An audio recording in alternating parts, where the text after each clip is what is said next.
Estamos en, ¿cómo se llama estos días que estamos pasando? Cuaresma, Pascua, ¿qué más? El Semana Santa, ¿verdad? Semana Santa. Y para todos Semana Santa es sinónimo de vacaciones. Sí, todo el mundo dice, ya viene Semana Santa, hay por lo menos 2 días de vacaciones, el puente, la semana larga. De hecho, falta mucha gente porque muchos se fueron de paseo, aprovechando los días de Semana Santa, ¿verdad? La mayoría del mundo lo celebra de esa manera. Esto realmente es la Pascua. La fiesta original es la Pascua de los judíos, ¿sí? La que fue ordenada en Éxodo 12 a Moisés después de la salida de Egipto. Y después viene la Iglesia Católica, se separa de todo este rollo del judaísmo y dice, no, se va a llamar Cuaresma, son 40 días, ¿verdad? Que empiezan con rezos y cosas así, que eso ya no tiene nada que ver con el judaísmo, con la fiesta de la Pascua. ¿Están de acuerdo o no? ¿Sí tiene que ver la Cuaresma con el judaísmo? Nada, ¿verdad? ¿Los rezos de la Cuaresma tienen que ver con el judaísmo? No. ¿El miércoles de ceniza tiene que ver con el judaísmo? Nada, en absoluto. Pero bueno, entonces la Iglesia Católica, separada por completo del judaísmo, dice, bueno, esto ya no es, ahora ya le llaman Pascua Juvenil y no sé qué rollo, ¿no? Pero no hace nada de lo que se tenía que hacer en la Pascua. Las fechas a veces coinciden, a veces no. La Pascua se inició en el libro de Éxodo capítulo 12, se le dio como estatuto perpetuo al pueblo de Israel, ¿sí? Le dijo, esto es por estatuto perpetuo. Cada 14 de Nisán o 14 de Abir, según el calendario sea babilónico o de los judíos, ahora estamos con el calendario romano, que tiene que ver con la Iglesia Católica Romana, estamos con eso. Pero ¿qué crees? Que la Pascua tenía que celebrarse el 14 de Nisán o 14 de Abir y tenía que ver con la observación de la luna. Es el equinoccio de primavera. Y el equinoccio de primavera es que luna llena. Entonces tenía que ver con eso también para saber exactamente cuándo era el 14 de Abir. Y este viernes que fue para nosotros 31 de marzo, para el calendario judío fue 14 de Nisán. Es decir, la fiesta de los judíos comenzó el viernes y termina el 7 de abril. Hay mucha controversia en cuanto a estas cosas, en cuanto a si es, si no es, si se debe celebrar, no se debe celebrar. Bueno, pero hoy es un día donde en la mayor parte del mundo se conmemora ¿qué? ¿Qué se conmemora, hermanos? La resurrección de Cristo. Y esta es la base de la fe de todo creyente. Porque sin resurrección, pues no habría iglesias, no habría vida eterna, no habría perdón de los pecados, no habría nada de eso, ¿ok? Entonces, ahora estamos coincidiendo con la fecha de la Iglesia Católica Romana, está coincidiendo exactamente con lo que es la fiesta de la Pascua dentro del judaísmo. Y quiero comenzar ahora con algunas promesas de resurrección en el Antiguo y Nuevo Testamento. Hay promesas y está anunciada también la resurrección de Cristo. Por ejemplo, el Salmo 49, verso 15.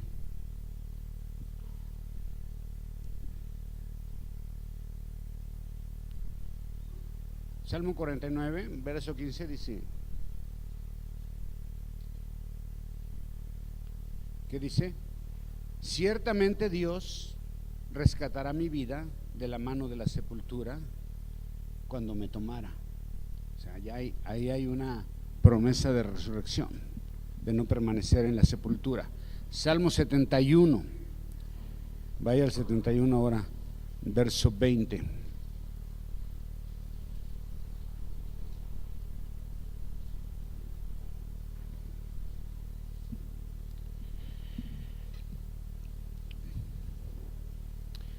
Dice: tú que me has hecho ver muchas angustias y males, volverás y me darás vida, y de los abismos de la tierra volverás a levantarme.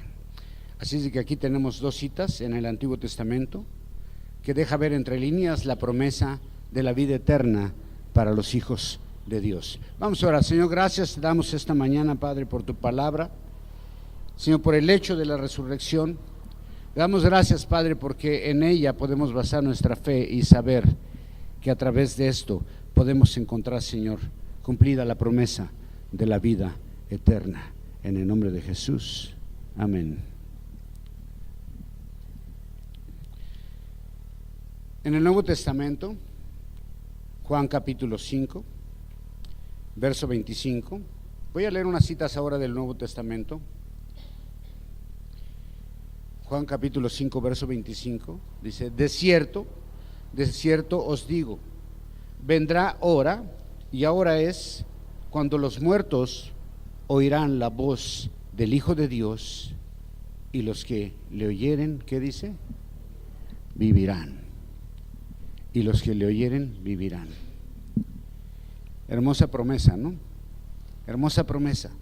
Los muertos escucharán la voz del Hijo de Dios, y los que le oyeren vivirán. Wow, ¿cómo puede oír un muerto? ¿Se acuerdan Lázaro? Estaba muerto y escuchó la voz del Señor cuando le llamó, cuando dijo: Lázaro, levántate y anda, ¿verdad? Y Lázaro se levantó del sepulcro. ¿Cómo crees que se haya levantado Lázaro? Siempre me he preguntado eso. ¿Cómo crees que se levantó Lázaro? En la película mexicana de Enrique Rambal de La Pasión de Cristo sale así con los brazos estirados, así como, y caminando así como si fuera sonámbulo. ¿Tú crees que salió así? No. ¿Cómo salió? Si estaba todo en una mortaja, entonces ¿cómo salió? Alguien me dijo que salió así. No, tampoco. ¿Qué es lo más seguro que cómo salió? Arrastrándose, yo creo, ¿no? Imagínate la escena impresionante de cuando abren el sepulcro y de repente ven que algo viene arrastrándose y es Lázaro, y dice Jesús: desátenlo. Ahora, Lázaro, ahí dice resucitó, pero realmente Lázaro, ¿qué? Revivió. Porque no es lo mismo resucitar que revivir. Hay mucha gente que ha revivido, ¿o no? Que ya ha estado, que ya lo declararon clínicamente muerto, y de repente le meten los electroshocks o cosas como esas, y de repente ¡pum!, da un último suspiro y regresa a la vida. Pero ese que regresa a la vida, ¿qué pasa con él? Se vuelve a morir. Resucitar es para vida eterna, ¿ok? Y vamos a resucitar en Cristo Jesús, porque esa es su promesa, y Él lo hizo. Si no lo hubiera hecho, estaríamos perdidos. ¿Okay? Hay muchos testigos de la resurrección de Cristo. En la mañana leímos un poquito acerca de la carta de Corintios 15, donde habla, es la carta magna de la resurrección, y donde Pablo presenta los argumentos y los testimonios de que Cristo aún está vivo. ¿Okay? Y dice Juan 6, capítulo 39, capítulo 6, verso 39, dice: y esta es la voluntad del que me envió, del Padre, que de todo lo que me diere no pierda de ello, sino que lo resucite en el día postrero. Ahí está una promesa más. Y luego el verso 40: y esta es la voluntad del que me ha enviado, que todo aquel que ve al Hijo y cree en Él tenga vida eterna. ¿Y qué dice? Y yo le resucitaré en el día postrero.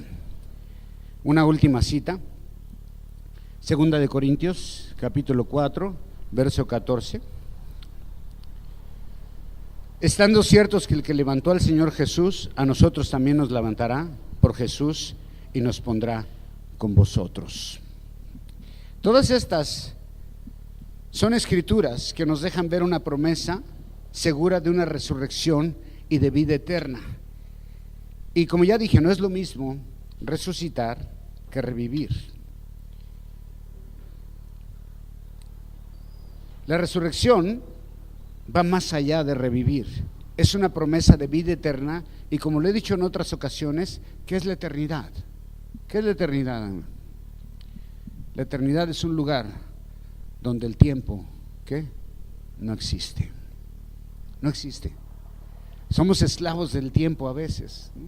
Pero en la eternidad, en esa vida que Dios nos promete, no hay tiempo, no hay enfermedad, no hay dolor, no hay preocupaciones, no hay nada material.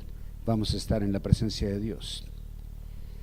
La resurrección de Cristo es narrada en los 4 evangelios. Los 4 evangelistas, como el hecho más importante de la Biblia, se narra la resurrección. Cada quien con puntos de vista diferentes, y algunos omiten unos detalles que otros expresan.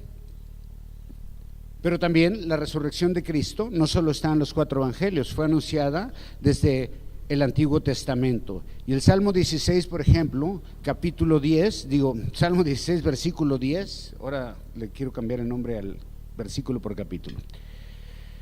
Salmo 16, versículo 10 dice: porque no dejarás mi alma en el sepulcro, ni darás, ¿a qué? Dice, a tu santo que vea corrupción. Yo tengo otra versión y dice: no dejarás mi alma en el sepulcro, ni darás a tu misericordioso para que vea corrupción. Obviamente está hablando de Cristo, que no vería corrupción, es decir, no habría descomposición. Y luego dice Mateo 16, 21, Nuevo Testamento: desde aquel tiempo comenzó Jesús a declarar a sus discípulos que le convenía ir a Jerusalén y padecer mucho de los ancianos y de los principales, de los sacerdotes, de los escribas. Y luego, ¿qué dice? Ser muerto y resucitar al tercer día. Esto lo estuvo diciendo Cristo continuamente a sus discípulos, y parece ser que no entendieron nada, pero abiertamente se los dijo: me van a matar y voy a resucitar al tercer día. Eso es lo que yo vengo a hacer, vengo a entregar mi vida. Nadie me la quita, yo la pongo porque tengo el poder para ponerla y tomarla de nuevo. ¿Cuál es el propósito? Volver al Padre, dejar el Espíritu Santo, y con eso una promesa de redención eterna para todos los que en mí crean. Y podría citar muchas más escrituras que ya anuncian la resurrección de Cristo como el hecho central de las escrituras y la verdad en la cual tiene que descansar la fe de todo creyente. Ese es un hecho.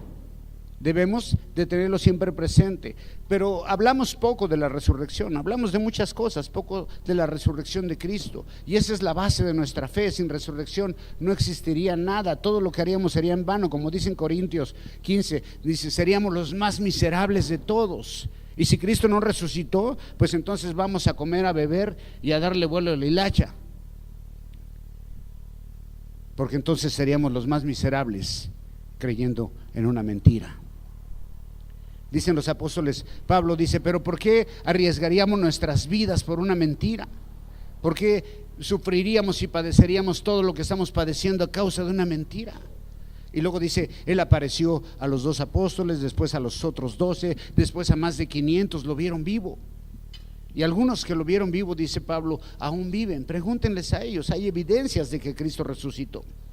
Hay mucha gente que dice que Cristo no resucitó, que realmente nunca murió, que solamente estaba en un estado así medio inconsciente y que después lo recuperaron, y ya sabes todo lo que se dice acerca de la resurrección de Cristo, que le pagaron a los soldados para que negaran, que los apóstoles se lo habían robado, y existen miles de versiones extraoficiales que no son bíblicas que tratan de negar la resurrección de Cristo como un hecho.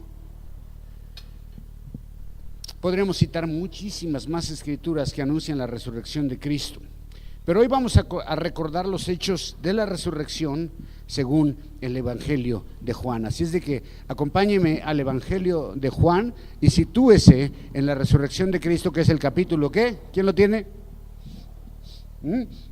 Capítulo 20. Capítulo 18, el arresto. capítulo 19, la crucifixión. Capítulo 20, la resurrección de Cristo.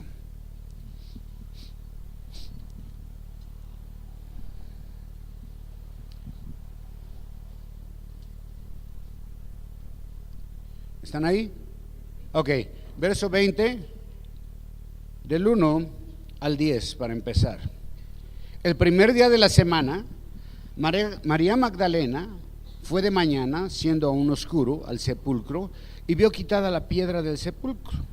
Entonces corrió y fue a Simón Pedro y a otro discípulo al que le amaba, y Jesús les dijo, al que amaba Jesús, y les dijo: se han llevado del sepulcro al Señor y no sabemos dónde lo han puesto. Saliendo Pedro y el otro discípulo fueron al sepulcro. Corrían los dos juntos, pero el otro discípulo corrió más aprisa que Pedro y llegó primero al sepulcro. Y bajándose a mirar, vio los lienzos puestos allí, pero no entró.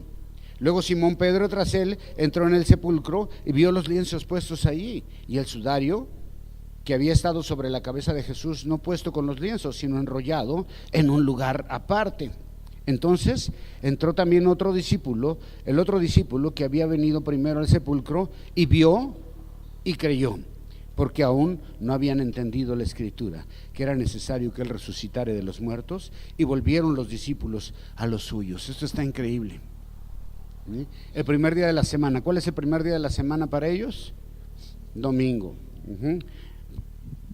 Ha terminado el día de reposo, que es el Sabbat, y ese último día ellos iban a la sinagoga, no podían hacer ningún tipo de obras, entonces por eso no terminaron de hacer lo que Jesús necesitaba que hicieran, o lo que era la costumbre para un cadáver, para alguien que había muerto.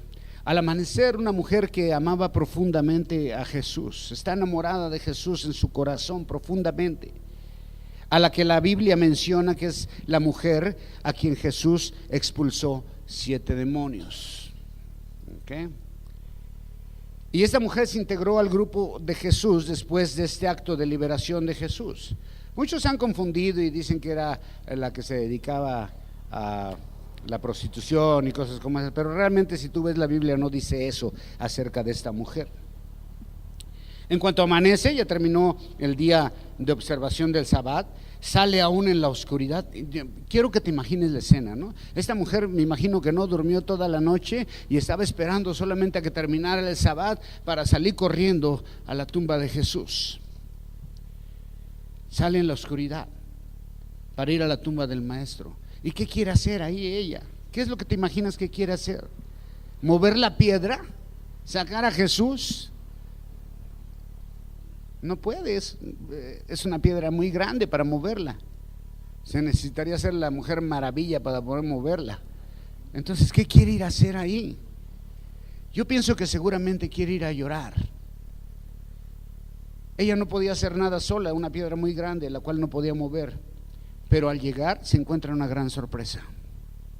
La piedra que sellaba la tumba no está en su lugar. Alguien la movió. Era una piedra muy grande y tenían que moverla. Tal vez giraban sobre un canal, algo así. Pero no era fácil tarea mover una piedra de un sepulcro. Y cuando ella ve que la piedra no está, sale corriendo una vez más a decirle a los otros discípulos: se robaron el cadáver. En su mente natural, como cualquier otra persona, no piensa en la resurrección prometida por Cristo, porque ella lo vio morir. Así que está pensando en un plano natural, y su pensamiento, al no ver a Jesús en la tumba y ver abierta la tumba, ¿qué es lo que piensa? Dice: alguien se lo llevó. Esto la comienza a angustiar en gran manera y sale corriendo de ahí, ni siquiera espera, sale corriendo y va corriendo, y su reacción es esta. Y va y le comunica a 2 de los discípulos más íntimos de Jesús, a Juan, quien es el amado. Qué bonito, ¿no? Que Jesús mismo siempre identificó a Juan como el amado. Me imagino que tenía un amor especial para él, Jesús. Pero Juan, que está escribiendo este evangelio, se identifica a sí mismo como el amado. Y Pedro, quien debe estar también, ¿cómo crees que se sentía Pedro después de que murió Jesús? Debe estar muy deprimido por lo que pasó, porque hizo lo que dijo que no iba a hacer. Porque a la mera hora, ese hombre rudo y tremendo, cuando vio los hechos, lo que estaba pasando, se echó para atrás. Wow. Huyó, negó a Jesús, y ahora Jesús ya no está. Juan al menos podría sentirse un poco mejor, estuvo ahí hasta el final. Juan estuvo en la crucifixión y parece ser que fue uno de los que entró al patio. Pero de estos tres personajes, que es esta mujer, María, Juan y Pedro, hay uno que debía sentirse súper mal porque le falló a Cristo. Magdalena sigue pensando en el plano natural y va y les comunica su preocupación porque alguien se llevó el cuerpo de Jesús. Ahora todos nosotros sabemos que no fue así, ¿verdad? Pero imagínate qué hubiera pasado si tú llegas a un sepulcro y de repente lo ves abierto y el cuerpo ya no está. En el plano natural pensarías lo mismo. Alguien se robó el cuerpo del maestro, ¿no? ¿Aún no recordaba lo que Jesús había dicho? ¿O no había entendido que Jesús iba a resucitar? Así es de que cuando le dice a Pedro y Juan salen corriendo. Y me los imagino corriendo a todo lo que dan. Si tenían condición física no sé, pero en ese momento se les olvidó y salieron corriendo. Yo creo que se amarraron la túnica y salieron. Me encanta Juan, que no busca el protagonismo, se pone como el otro. Él dice, y el otro, mira, ¿ves? Saliendo Pedro y el otro, él mismo se pone, no puso, y yo Juan, sino que, y el otro salieron juntos. Salen corriendo. Salen corriendo porque están preocupados, quieren saber qué pasó con Jesús. Y me los imagino así como nosotros, cuando es la Semana Santa y el día de resurrección, todos salen corriendo de su casa para ir al servicio de resurrección, a la iglesia, ¿verdad? ¿Verdad que sí? ¿Cómo salen corriendo de su casa para saber de Jesús? ¿Cómo salen todos corriendo de su casa? Al amanecer ya están listos. El servicio, vámonos. ¿Verdad que sí, hermanos? Bien. Así Pedro y Juan salen corriendo antes del amanecer, todavía en oscuridad, salen corriendo porque les dijeron que el cuerpo del maestro ya no está. Juan llega primero, y aquí hay mucha gente que hace chistes de esto, que dice que ¿por qué llegó primero Juan? ¿Sí saben por qué? ¿Por qué? Ajá, porque tenía primera, segunda y tercera, y Pedro nomás primera y segunda. O sea, las cartas, ¿no? Sabes que es primera de Pedro, segunda de Pedro, y Juan es primera, segunda y tercera. Entonces Juan llegó más rápido. No, la verdad es que traía tenis Nike. Quieren saber de Jesús. Así que el primer día de la semana, imagínate esto, al amanecer, al terminar el Sabbat, muy oscuro todavía, hay 3 personas corriendo por Jerusalén, desde el Panteón, cruzando la ciudad por todo Jerusalén, corriendo, haciendo bastante ruido en las calles de Jerusalén. ¿Te imaginas 3 personas corriendo en la madrugada como locos acá, que se oyen los guarachazos por todos lados? Quizás despertaron a varios cuando iban corriendo, ¿no crees? Y se asomaron a la ventana y dijeron, ¿qué estará pasando? ¿Y esos locos qué les pasa? ¿Por qué van corriendo? Solo 3 de toda una multitud. Los demás, hubo mucha gente que Jesús ayudó, a la que Jesús hizo milagros, a la que Jesús ministró con sus palabras, a la que Jesús les compartió, a multitudes completas. Jesús alimentó a más de 4,000 personas en una ocasión y en otra a 5,000. Y ahora solamente hay 3 que están corriendo por la ciudad de entre toda una multitud, porque la muerte de Jesús pasó desapercibida para muchos. Muchos ni se dieron cuenta. Sus discípulos eran íntimos, ellos tenían que saber esto, pero aún ellos siguen pensando en que alguien se robó el cuerpo. Más adelante nos va a dar una explicación hermosa, pero el verso 5 dice que llegan ahí al sepulcro, y los sepulcros todos sabemos que eran unas cuevas que estaban tapadas una piedra y que por lo general tenían un desnivel, unas escalinatas para bajar, y ahí era donde depositaban los cuerpos. Wow, qué tremendo, ¿no? Yo pienso cuando estaban bajando a Jesús de la cruz, aquellos dos hombres que era José de Arimatea y Nicodemo, ¿se acuerdan? Me imagino cuando lo están bajando de la cruz y saben, ellos aunque son de la casta de los fariseos, ellos saben que Jesús tenía algo especial y que era el Hijo de Dios. Y ahora lo están viendo muerto y lo comienzan a bajar de la cruz. Y me imagino que cuando comienzan a limpiar toda la sangre, porque Jesús quedó todo ensangrentado. ¿Te imaginas el momento de estar limpiando su cuerpo? Y cuando lo empezaron a envolver en la sábana, quizás trataban de escuchar un suspiro o sentir su pulso, encontrar el menor rastro de vida. Pero no, Jesús estaba muerto. El Hijo de Dios estaba muerto. Así es de que cuando llegan a la tumba estos dos discípulos de Jesús que han tenido tanta intimidad con él, Juan solo se asoma, pero entonces él ve los lienzos y no quiere entrar al sepulcro. ¿Por qué? Porque como buen judío, él sabe que si se mete al sepulcro, ¿qué pasaría? Quedaría contaminado ceremonialmente por lo menos por 24 horas. Esa era la ley.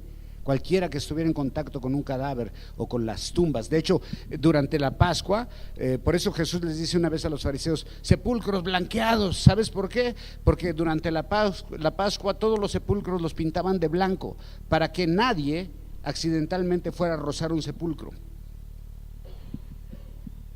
porque quedarían contaminados y no podían participar de la Pascua. Pedro, que es bien aventado y que ya la regó y que está seguramente muy deprimido o excitado por lo que está pasando, y como él era alocado, Pedro, ¿se acuerdan que ayer, el jueves, hablamos de que sacó la espada y le tiró a la cabeza al siervo a Malco, ¿verdad? Y le voló la oreja porque se hizo un ladito. Pero Pedro, como siempre arrebatado, no le importa quedar contaminado, no le importa nada, él quiere saber qué pasó con el cuerpo de Jesús, y se mete y descubre que Jesús no está ahí, y solo ve los lienzos y ve el sudario. Pero hay un detalle muy curioso. ¿Qué dice del sudario? El siguiente versículo, ¿crees?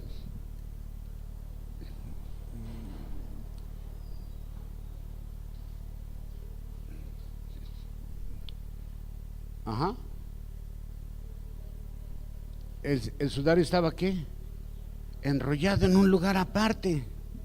Wow, eso es un dato muy curioso. ¿Tú crees que alguien que se robó el cuerpo de Jesús todavía tuvo el tiempo de enrollar el sudario y ponerlo acá aparte muy dobladito? A menos que fuera muy ordenado como yo.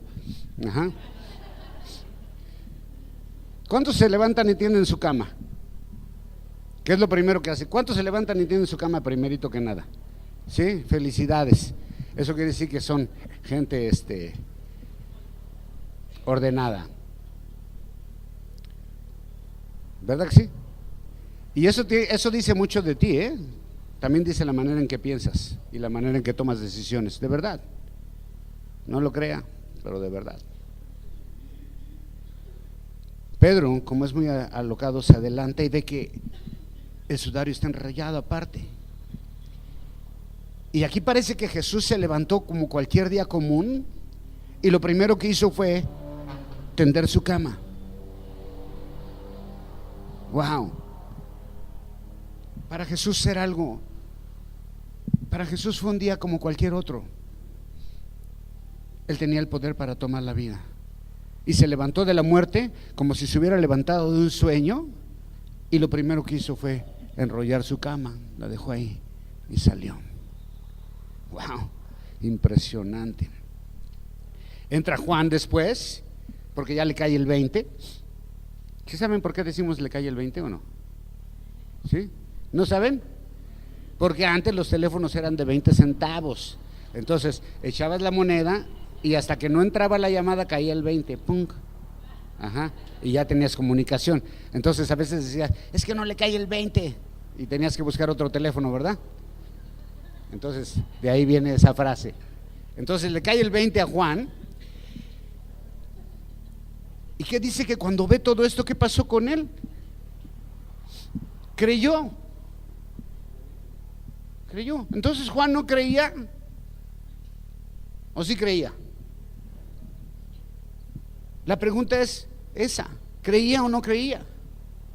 Sí creía, pero ¿sabes qué? Que no había puesto atención a la palabra de Cristo, se le había olvidado de la escritura, y hasta que ve la escena, la escritura cumplida de lo que Jesús había dicho acerca de él, es entonces que tiene una revelación de quién es Jesús. Y ahora se dan cuenta y entienden y comprueban en ese mismo momento que Jesús es el Mesías, Hijo de Dios, esperado por todo Israel y por todo el mundo. Ahora lo saben, está confirmado. En ese momento cae en su mente esa revelación. Dicen: wow, el Hijo de Dios, el Mesías, el Cordero de Dios que quita el pecado del mundo. Tiene una revelación a ellos impresionante de quién es Jesús. Pero no es hasta que ven los hechos de la resurrección. Y entonces se vuelven corriendo, todos salen de ahí corriendo, ellos dos salen corriendo y vuelven con los otros que están. ¿Qué están haciendo los otros? Encerrados. Y vuelven con ellos con la noticia y les dicen: Jesús resucitó, Jesús es el Mesías. O no sé si lo dicen o no van, pero el punto es que ellos salen de ahí. Y mientras ellos salen, dice el verso 11 en adelante: pero María estaba afuera llorando junto al sepulcro. Y mientras lloraba, se inclinó para mirar dentro del sepulcro, y vio dos ángeles con vestiduras blancas que estaban sentados, el uno a la cabecera y el otro a los pies, donde el cuerpo de Jesús había sido puesto. Qué revelación tan maravillosa para esta mujer, ¿no?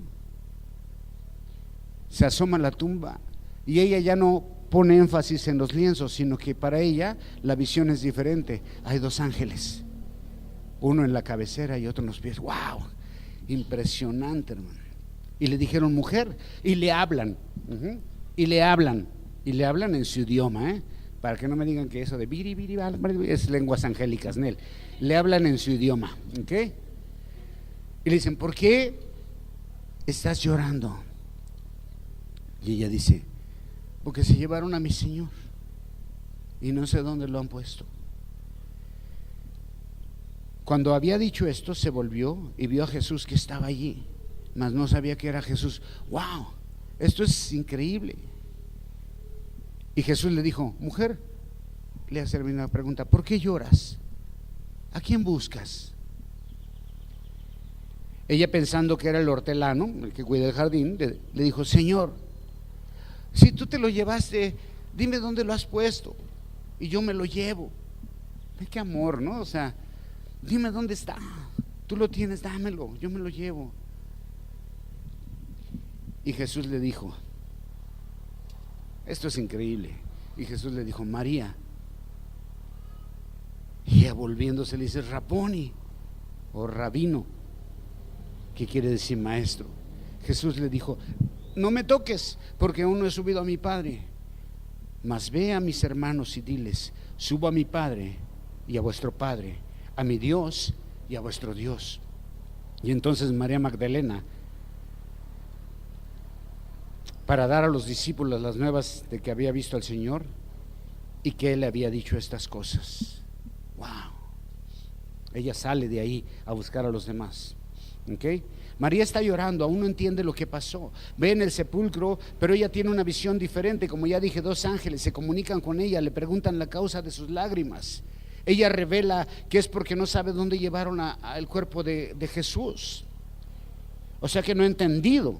Ella todavía no tiene la revelación de quién es Jesús. No se acuerda de las palabras de Jesús.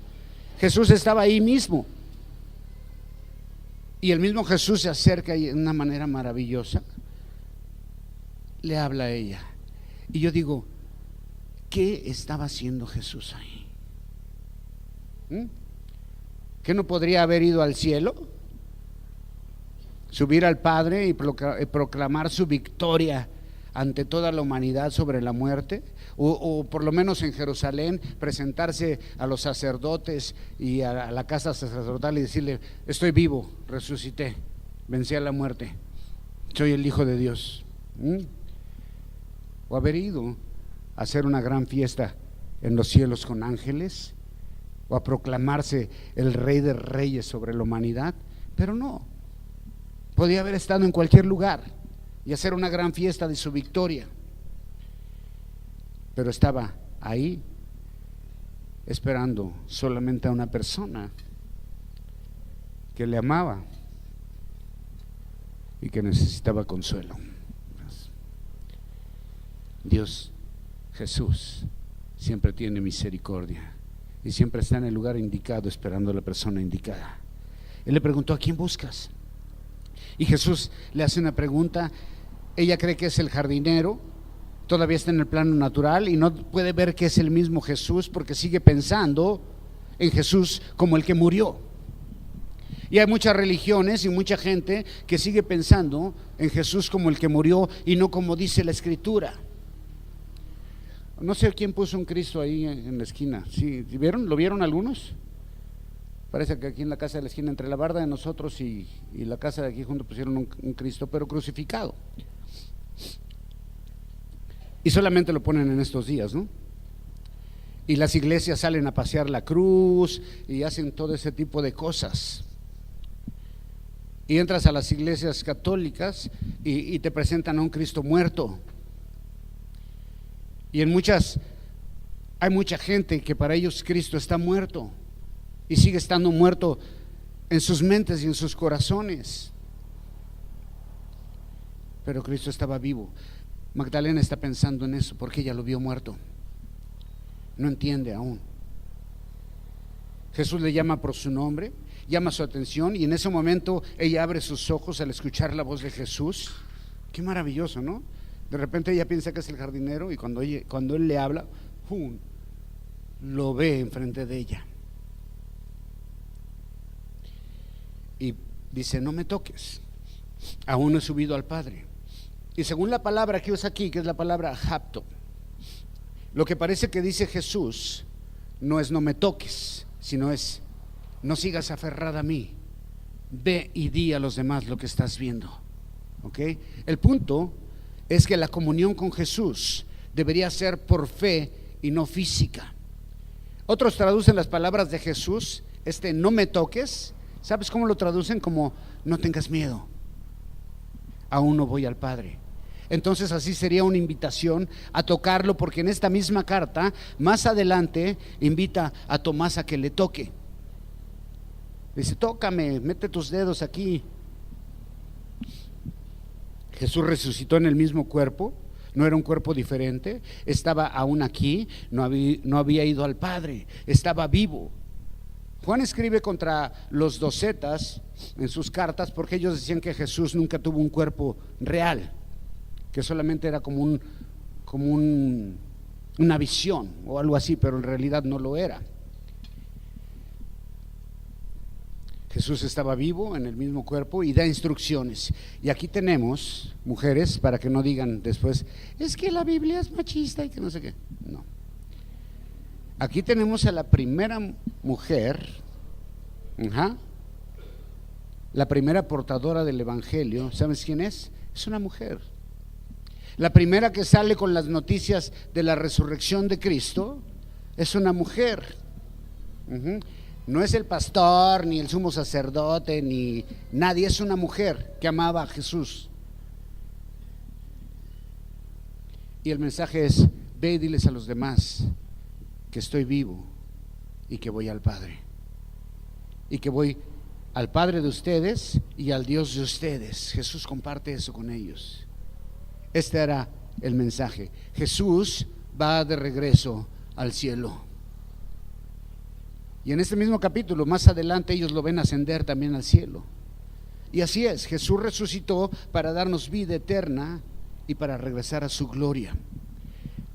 Verso 18, María, en obediencia a Dios, va a llevar el mensaje recibido. Y esta fue la primera aparición de Jesús, ya resucitado. La primera aparición fue ¿a quién? A una mujer.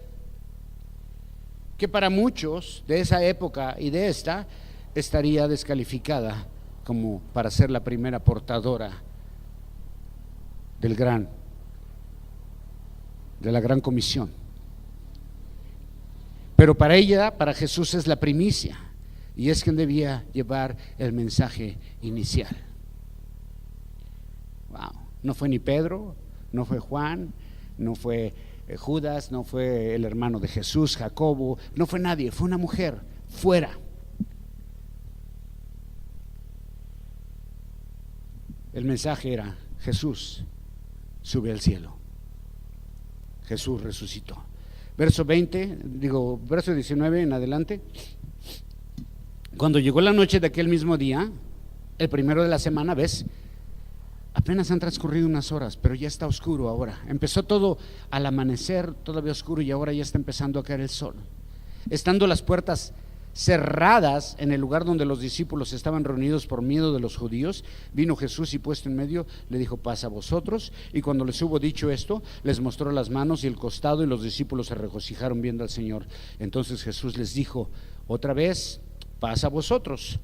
Como me envió el Padre, así también yo os envío. Y habiendo dicho esto, sopló y les dijo: recibid el Espíritu Santo.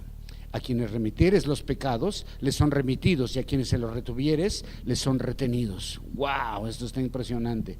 Entonces ya es de noche, es domingo, los discípulos estaban encerrados con mucho temor, están a piedra y lodo, cerrados así, acaban de matar al líder, ellos no saben que ha resucitado y saben que van por ellos y que en cualquier momento también los matan. ¿Okay? Se desató una persecución. El líder está muerto para ellos, no saben, están 10 ahí reunidos, tienen mucho miedo,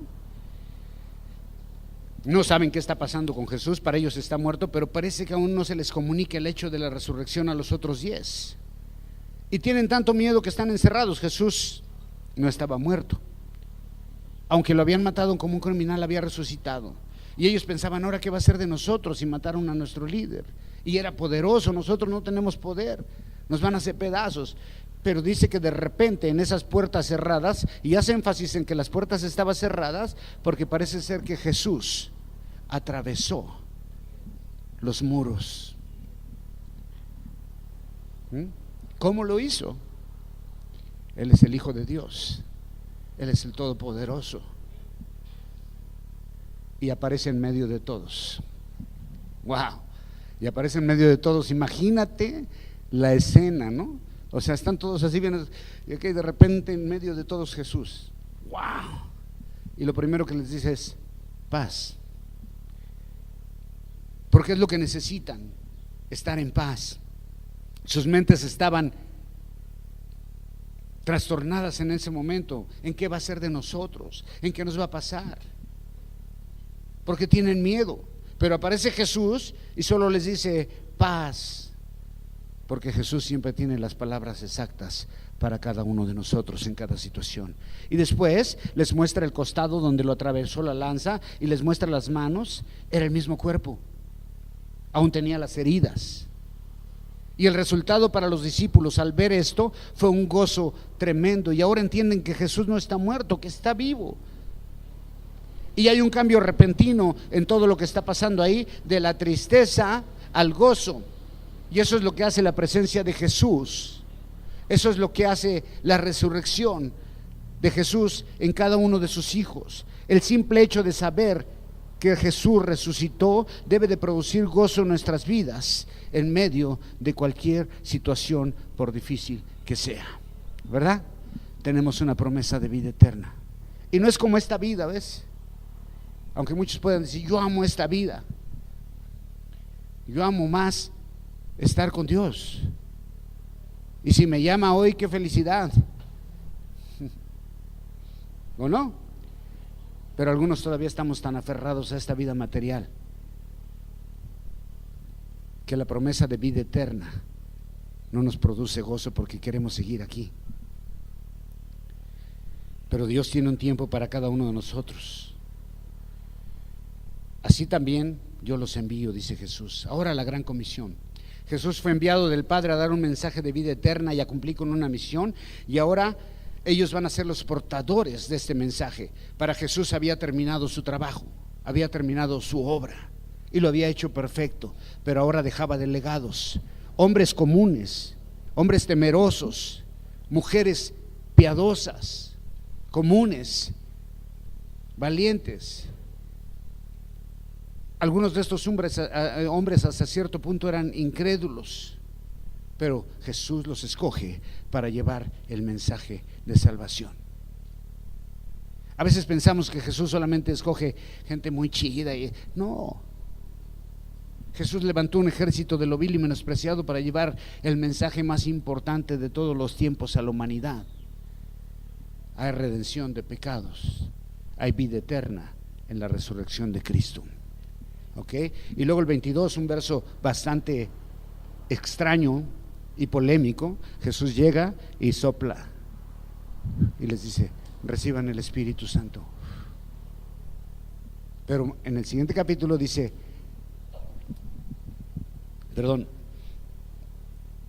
que tienen que esperar en Jerusalén hasta que sean investidos de poder del Espíritu Santo. Y aquí les dice: reciban el Espíritu Santo. ¿Qué está pasando? A mí me recuerda el soplo de vida en Génesis, el aliento de vida. De hecho, la palabra que traducen como espíritu realmente es, la primera vez que aparece es viento, es ruach en hebreo, y se llama ruach kadosh, el viento de Dios, el aliento de vida, el soplo de vida. Y de alguna manera Jesús, antes de enviarlos con un mensaje, les da esa vida espiritual para que lo puedan hacer. Y podría ser también el Espíritu para la vida eterna, la salvación. Y les dice: reciban el Espíritu Santo, que no es lo mismo que lo que les dice en Hecho, cuando les dice: cuando venga sobre ustedes el Espíritu Santo. En una parte aquí es reciban en ustedes, y en el otro es sobre ustedes, con un propósito diferente. Aunque otros aseguran que solo les adelantó la promesa que habían de recibir, ya que la llegada del Espíritu Santo vendría 10 días después de que Jesús se va, sería futura hasta que Jesús se fuera. Y aquí otra parte controversial, donde dice: a quien le remita los pecados serán remitidos. Sabemos que ningún hombre puede perdonar pecados, ¿o sí?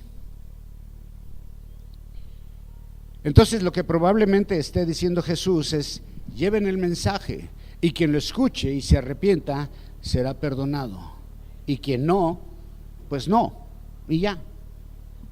El Evangelio de Mateo lo dice así: y a ti te daré las llaves del reino de los cielos, y todo lo que ligares en la tierra será ligado en los cielos, y todo lo que desatares en la tierra será desatado en los cielos. Hablando del Evangelio de quien recibe y de quien no recibe.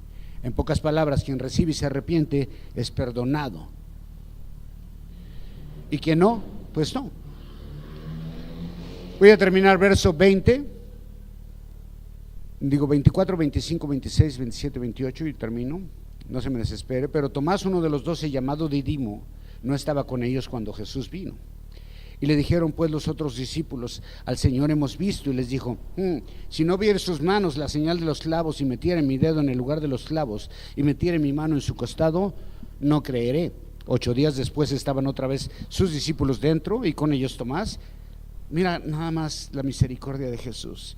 Y Jesús, estando las puertas cerradas, se puso en medio de ellos y les dijo: pasa a vosotros. Y luego dijo a Tomás: pon aquí tu dedo y mira mis manos, acerca tu mano y métela en mi costado, no seas incrédulo sino creyente. Entonces Tomás respondió y dijo: Señor mío y Dios mío. Jesús le dijo: ¿por qué has visto, Tomás, creíste? Bienaventurados los que vieron, los que no vieron y creyeron. ¿Ves? Entonces aquí hay un discípulo escéptico, incrédulo, y desde entonces Tomás es conocido por el incrédulo, por estos hechos, por el escéptico. Quería pruebas, como muchos hoy quieren saber y quieren tener pruebas contundentes, casi que quisieran ver a Dios. Pero creer es por fe, no hay otra forma. Pero aún Jesús en su inmensa misericordia va a hacer algo especial para Tomás.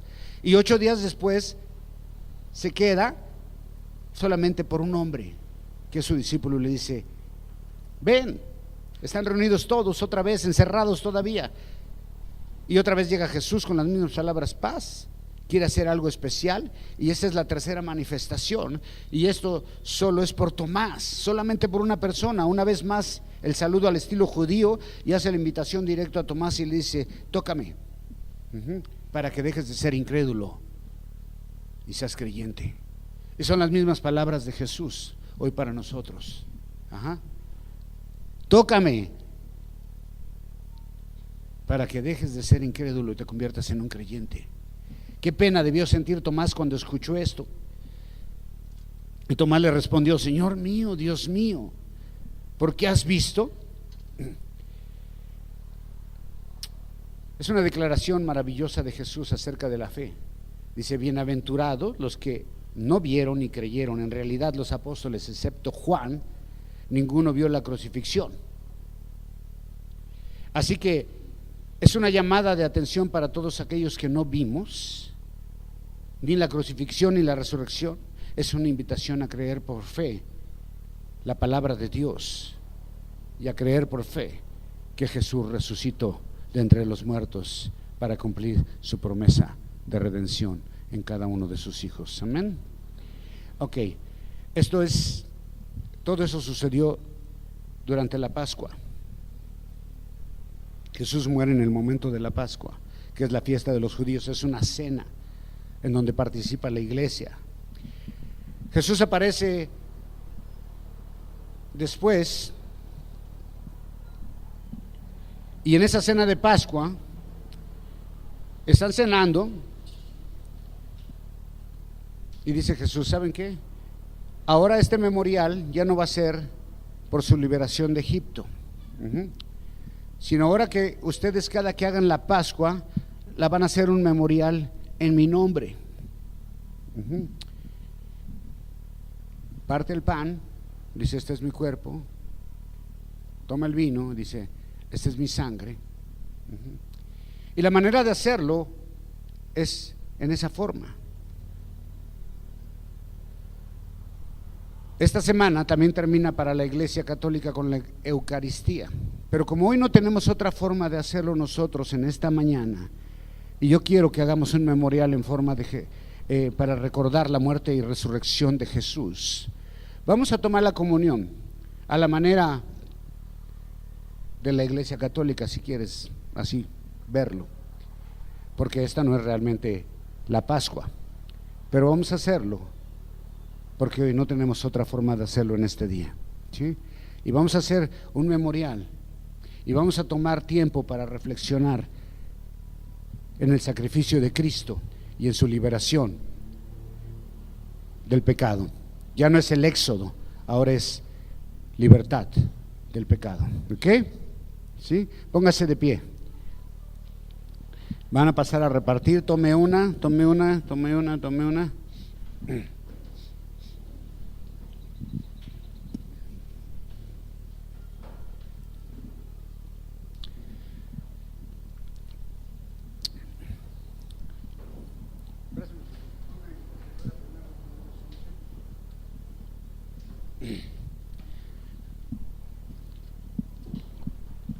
Hermanos,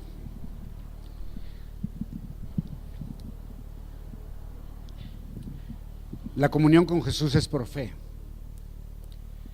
Ese pedacito de pan y esa copita de jugo de uva en sí no tiene ningún poder, pero es una forma de hacer un memorial para recordar a Jesús. No podemos hacer una Pascua. ¿Sabe por qué no podemos hacer la Pascua? Porque en la Pascua se tiene que sacrificar un cordero, y el cordero tenía que ser sacrificado ¿dónde? Por toda la congregación, inmolado y comérselo por el número de familias. Como no hay templo, no se puede tampoco sacrificar un cordero. Pero la Biblia dice que Cristo, nuestra Pascua, ya fue sacrificado. Así que el día de hoy solamente vamos a hacer un memorial en recuerdo de lo que Cristo hizo por nosotros, ¿okay? Y cualquiera puede participar de esto. Porque hay algunos lugares donde dicen y malinterpretan la palabra, donde dice que nadie tome indignamente la cena del Señor. Y dicen, todos dicen, no, es que yo ahorita no puedo porque estoy en pecado. Todos estamos en pecado. Cuando dicen no lo tomen indignamente, es refiriéndose a la manera en que había abusos de ella, porque había vino en demasía, porque tomaban vino. Eso tendría que ser vino y no jugo de uva. No sé quién inventó que era jugo de uva, pero bueno, lo vamos a hacer con jugo de uva. Tendría que ser vino, esa es la verdad. Tendría que ser pan sin levadura. Bueno, nos queda cómodo de esta manera también. El punto no es cómo lo hacemos, sino para quién lo hacemos y cómo lo hacemos, ¿sí? En el corazón. ¿Quiénes pueden participar de la cena del Señor? Cualquiera que haya confesado a Jesús como su Señor y Salvador. ¿Okay? Cualquiera que haya confesado a Jesús como su Señor y Salvador. Algunos dicen, es que dice que no la debes tomar indignamente. ¿La tomó Judas o no? Sí. Ok. Entonces, si la tomó Judas, cualquiera la puede tomar también, ¿no? Bien. Dice la Escritura, porque yo recibí del Señor lo que también nos ha enseñado, que el Señor Jesús, la noche que fue entregado, tomó pan y habiendo dado gracias, lo partió y dijo, tomad y comed, esto es mi cuerpo, que por vosotros es partido. Hacer esto en memoria de mí. Así también tomó la copa después de haber cenado, diciendo, esta copa es el nuevo pacto, es mi sangre. Haced esto todas las veces que la bebieres en memoria de mí. Así todas las veces que comieres este pan y bebieres esta copa, la muerte del Señor anunciáis hasta que Él venga. ¿Okay?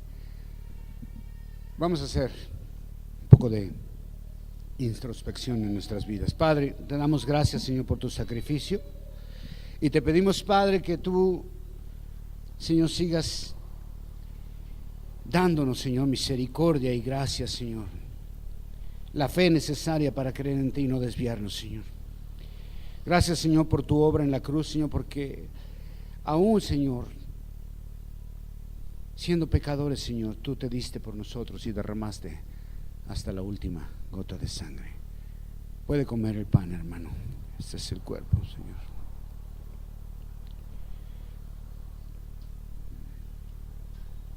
Padre, hacemos esto como un memorial de nuestra liberación, Señor, del pecado y de la promesa de vida eterna.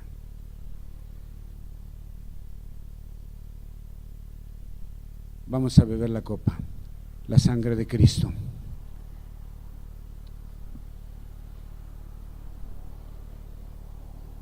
Gracias, Señor, porque en tu sangre, Señor, hemos sido perdonados y redimidos y merecedores de la vida eterna por tu sacrificio, no por nuestros méritos, por tu sangre preciosa derramada, en el nombre de Jesús. Amén. Vamos a alabar a Dios. Cristo no está muerto, ¿ok? Está vivo, sentado a la diestra del Padre. ¿Y sabes qué está haciendo? Está siendo adorado por millones de ángeles. Está intercediendo por ti y está esperando a que el Evangelio sea predicado en todo el mundo para volver y consumar la salvación para sus hijos, ¿ok? Dale un aplauso bien fuerte a mi Señor. Que Dios te bendiga y recuerda que la resurrección es un hecho, ¿ok?